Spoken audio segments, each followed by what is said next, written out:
Hey there, Cammy. Are you back home from the funeral already? Hello there, Aaron. I noticed that you weren't at my husband's funeral, despite the fact that you're his mother. Yes, I really wanted to be there, but I just had so many things going on. You were too busy to attend your own son's funeral, is what you're telling me. Didn't you want to have your last goodbye with him before he was cremated? Well, I would have liked to, but I feel like there really wouldn't have been a point.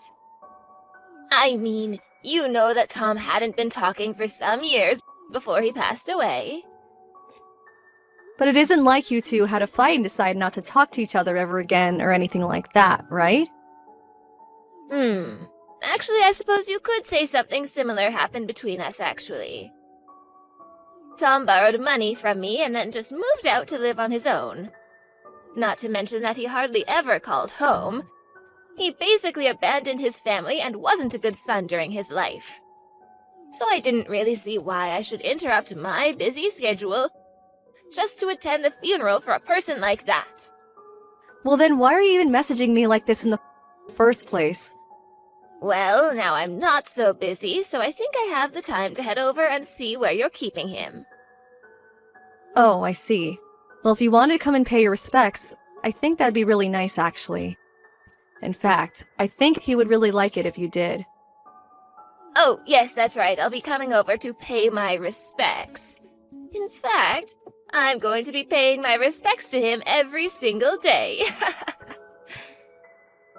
You're going to visit him every day? Sorry, I'm a little confused. Are we talking about the same things right now? Well, I mean that as of tomorrow, I am going to be living in your house. So get a room ready for me, thanks. Sorry, I still don't understand. You want to live with me? Did you mean to say that you were going to be living near me or something? I don't get what you mean by that. I meant exactly what I said. I'm going to be moving into your house, and you and I are going to be living there together. So you're really going to move here? But who are all you bringing with you? Oh, not many people, just me, my husband, and our daughter. That is to say, your sister-in-law. Hold on just a second. Why are you doing all this? I don't understand. Well, the house that you're living in right now belonged to Tom, didn't it? So, as his closest blood relatives, we should have a right to live in that house too. There are plenty of mixed-generation houses who a couple takes in one set of parents to live with. I heard of that happening, but you have a house. Why do you need to move into mine? I mean, why would you put yourself through all this just to share a living space with me? Well, we actually don't have another house since we sold our old place. You're not serious, are you? You sold your family home? You do know that it was my grandfather who built that house, don't you? And that explains why it's rotting and falling apart now. It's not fit for a family to live in. There's leaking when it rains, and the foundations of the house are starting to rot, which is making the house start to slant. Normally, a house like that would never even sell on the market, but we had a family friend willing to buy it for a discounted price. The timing couldn't have been better, though. So then you really sold your house when you could have just hired someone to repair it. Repair it? In the state it was in, it would have been cheaper to just buy a new house. We had repair costs for everything wrong with our house quoted at around $200,000. So we just thought that it would be easier to sell it and move into a new place. That is to say, your place. That way it wouldn't cost us anything. I suppose you have a point there. But even so, this is all happening a bit too suddenly for me. Well, I am so sorry about that. We just decided to move in with you the other day, you see. I understand that, but you didn't talk to me about this once before now. Well, that's because we decided as a family. So anyways, we're going to be arriving tomorrow in the evening, okay? So the least you could do is clean up around the house a little and try to make it look presentable. Can we just slow down for 1 second? I mean, there's a way to change your mind about this at all? That's right. We've made our decision and we don't intend on changing it. Besides, you are just Tom's wife. You don't have an actual right to tell us what we can and can't do now that he's gone. But I'm going to be away at work around the time that you're going to be coming over. I work in the evening. Well, then just leave a spare key for the house in the mailbox or something, jeez. We've already packed up our things and have been stacking boxes getting ready to load into moving vans. See you soon, Cammy. Erin, my house is a complete disaster. What did you do to it? Oh, what do you mean? We're in the unpacking stage right now. Of course things are going to be a little messy. This isn't what I'm talking about. Please do not just move my furniture and arrange my rooms without asking me first, okay? And why were my clothes thrown all over the hallway? What is the meaning of that? We didn't have any other choice. We needed to make room for the rest of our stuff, and your things were in the way. It's that simple. If they were in the way, then the least you could have done would be to gently move them out of the way and then put them back once you're done. You even moved Tom's urn from over the fireplace. Do you really not see anything wrong with this at all? Oh, please, I just moved it off the ledge where I could have fallen. I'm sure my son's spirit will forgive me for doing so. And where are the three of you right now? Did you all step out even though the house is a total disaster now? Well, we were getting tired of all the moving and rearranging, so we went out to eat. We looked up a really good Chinese spot here in town. I think we might be regular here. It's so tasty. I am so happy you're already setting in well into the neighborhood. So, anyways, while we're all out eating, would you mind tidying up just a little? I mean, the least you could do is make sure that we have a space to sleep tonight when we get back. Excuse me? You want me to clean up this mess by myself? Well, yes. I mean, you're my daughter-in-law, that's your job. It's all thanks to the efforts of my late son that you're even able to live in a house like this.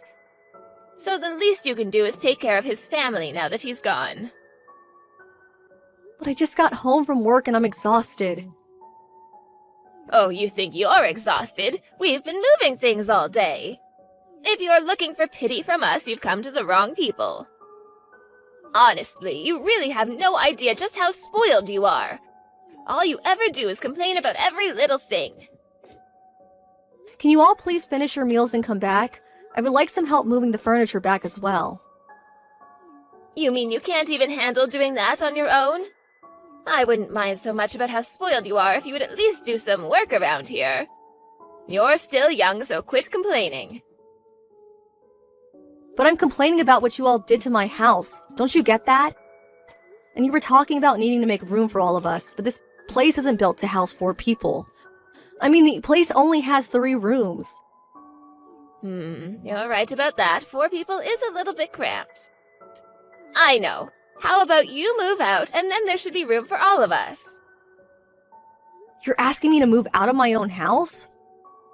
Why do you keep calling it your house? We all know that Tom was the real owner. And as his closest family, that means that what's his is ours. You have no say in any of this at all.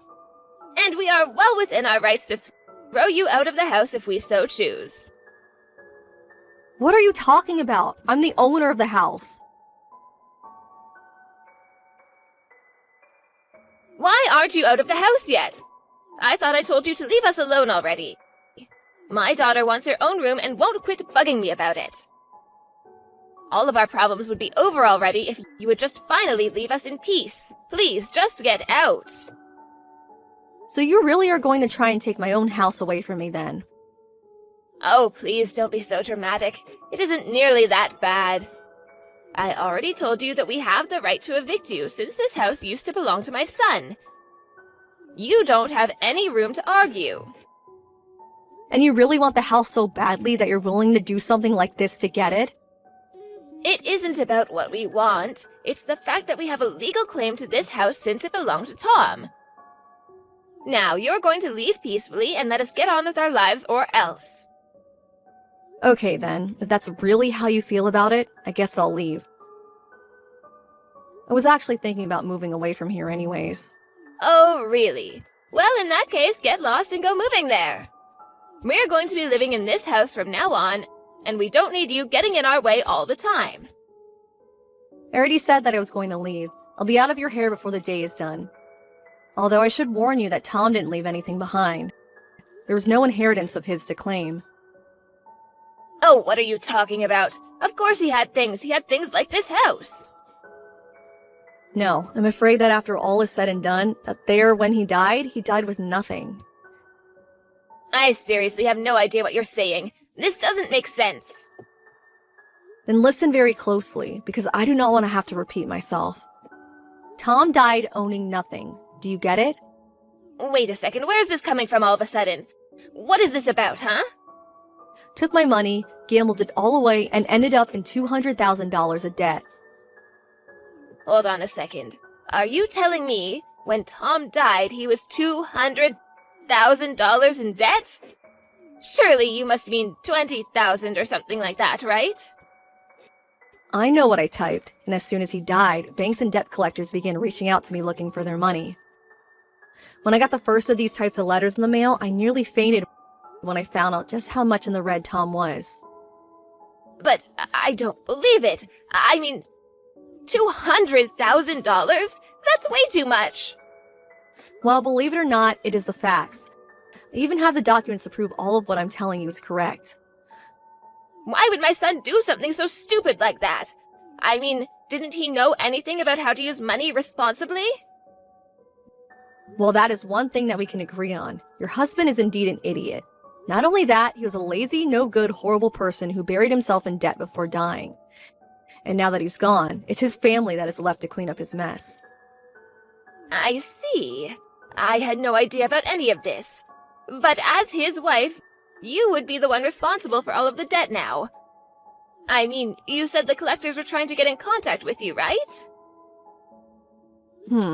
Are you sure that I'm responsible for that? You see, the other day, I submitted my own nullification to inherit anything from Tom. So you remove yourself from his will entirely? That's right. So in other words, I'm not carrying any of his dead weight around with me. And while that means that I get nothing from the will, it also means that I don't inherit any of the debt. But then, who is going to end up taking all of that? Well, I believe he did specify the three of you as his heirs as well, right? You can get the house, but it also means that you're going to take on the debt. Well, we want the house, but not all that debt. Can't we just get the house and call it even? I'm afraid that that is not how it works. If you want to inherit the house, you have to inherit the debt. Oh, but we're talking about $200,000 here. That's right. Well, actually, to be accurate, I think it's actually more like $2,100, $6,500. But that's even more than 200,000. Sorry, I was doing a little bit of rounding before. There is no way that we're able to afford something like that. Oh, come on. I'm sure that this is the three of you combine your efforts that you could pay that off in no time. I mean, you are three capable adults. Surely you can handle that, right? Besides, this is something that you can remember your son through. I know you can pay it off if you try. What happened to your old jobs that you all had were working before? We had to quit those so that we could move all the way out here. Besides, it wasn't exactly as if all three of us had what you would call careers anyways. So there's just no way that we're going to be able to pay back an amount like that. I see. But what about the money that you got from selling your old house? Surely that must still be around, right? No, we had to use all of that money to pay for the moving expenses to get to your house. Wow, it must not have been all that much money then. But I guess you did say that you had to sell your house for cheap. I don't need to hear that kind of thing from you. Why didn't you ever mention any of this before to us? I just told you right now. What are you talking about? This wouldn't have even been a problem for you all if you hadn't just decided amongst yourself to move here. When I realized the types of people I was going to be dealing with, I knew it was going to be more simple to just remove myself from the process entirely. The bottom line is that the debt comes with this house and there is no escaping it. The story has to be a little bit more complicated than that. I mean, if we lose this house, where are we going to live? We don't even have enough money to put yourself in a hotel for very long. And another house is totally out of the question. Yeah. Well, you might want to take the camping things out of the garage and find a nice bridge to set up shop under. Although I think he hasn't touched the tent since it got torn up in a hailstorm. But a house is a house, right? How can you talk to us so casually about this? Aren't we all family here? Besides, it's the middle of winter.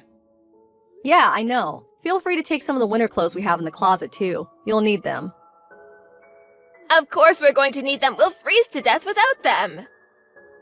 Hold on a second. Don't you have a car? Why not just bring a bunch of blankets in there and sleep that way? You mean that cramped little sports car? How are 3 fully grown adults supposed to be able to sleep in that?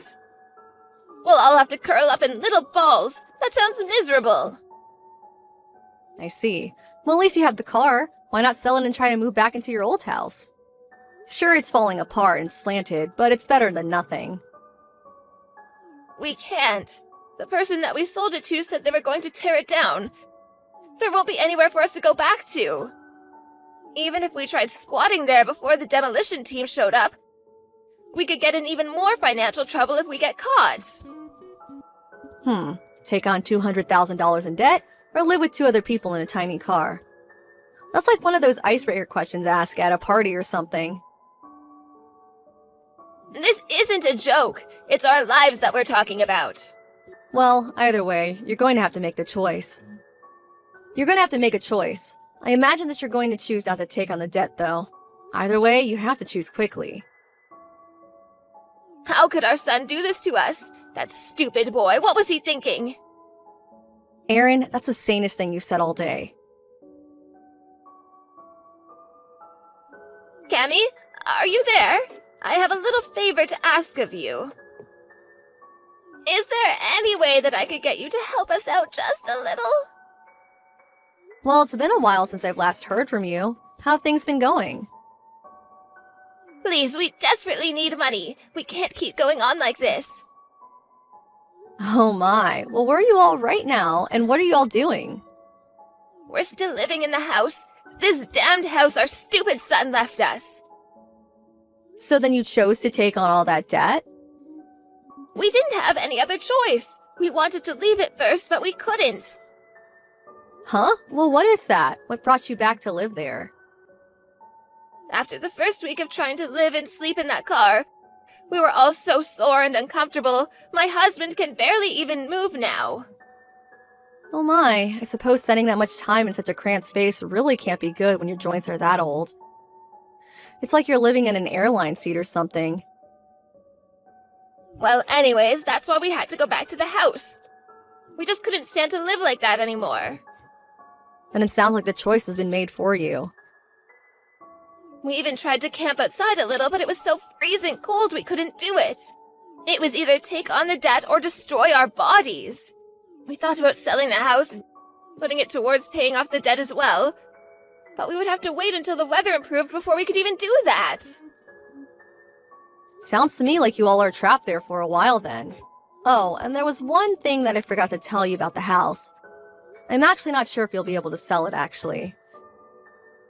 What are you talking about? Why wouldn't we be able to sell the house? Well, you probably noticed the mountain face that is basically right being behind the house, right? We are just always suffering from landslides coming down the mountain from rainy season or construction. Basically, that house just doesn't have very stable foundations and is constantly at risk of a natural disaster. You mean that mountain that I'm looking at right outside my window could come down on us at any time? Well, probably not in winter, unless it snows a whole bunch. I just wish you the best of luck in finding a buyer. Either way, you'll probably only be able to get way less than whatever you thought you originally could. Sell the house if you want. I'm just not sure how much good it will do you, really. This can't be happening. Why didn't you say anything earlier? We had no idea about any of this. You should have told us. I really don't think that you would have listened to any word that I said, even if I did say anything. Maybe so, but you could have at least tried to tell us. You didn't even say anything. Why would I put that kind of effort into warning the people trying to kick me out of my own house? Please, you have to do something to help us. I will not. And I hope that living in that house reminds you every day that you got yourself into this mess. You may think that your son is an idiot for doing what he did, and I would even agree with you. But I also strongly believe that the apple doesn't fall far from the tree. In the end, Erin and her family stayed in the house and took on the $200,000 of debt. That spring, however, the melting of all the snow on the mountain caused a huge flood that heavily damaged the house. Since they all lacked the money to pay for any kind of insurance, they had to leave their flooded home with nothing in hand. Now, they all live in a tiny apartment, doing their best working multiple jobs. As for me, I returned home to live with my parents for a while. While there, I met up with an old crush of mine and soon we were dating. He's very nice and kind and nothing like Tom was. All I want to do now is forget all about him and start my life over again.